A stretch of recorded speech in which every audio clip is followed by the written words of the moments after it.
নিশ্চয়ই জেনেছেন যখন স্মার্ট মিটার নিয়ে এবং বিদ্যুতের যে বাড়তি বোঝা তা নিয়ে চারিদিক থেকে একটা রিপারকেশন আমরা দেখতে পেয়েছি। আমি দিল্লিতে ছিলাম, তো দিল্লিতে দিন এলাম, এসেই আমি আমাদের মাননীয় শিক্ষামন্ত্রী এবং মাননীয় ফিনান্স মিনিস্টার এবং সমস্ত যারা অফিসাররা সেক্রেটারি থেকে শুরু করে সবাইকে নিয়ে আমি বসেছিলাম যে কী করে এটা সমাধান করা যায়। তো এখানে যা ওখানে বুঝলাম আমি শেষ পর্যন্ত দেখলাম যে সাবসিডি আমাদের তরফ থেকে দিতে হবে। আমি ফিনান্স মিনিস্টারকে বললাম এবং আজকে গতকালই আমরা ক্যাবিনেটে পাসও করে আমরা চাই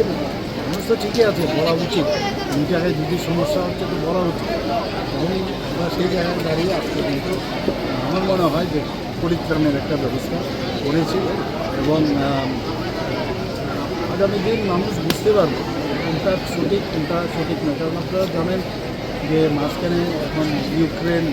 এবং রাশিয়ার যুদ্ধে, তারপর আপনার ইরান এবং আমেরিকান যুদ্ধ এইসবের কারণে গ্যাসের দামও কিন্তু অনেক বেশি বেড়ে গেছে। যাই হোক, আমরা এটাকে যাতে সাধারণ মানুষের উপর সেই বোঝাটা না পড়ে তার জন্য আমরা কিন্তু এই সাবসিডির ব্যবস্থা আজকে প্রায়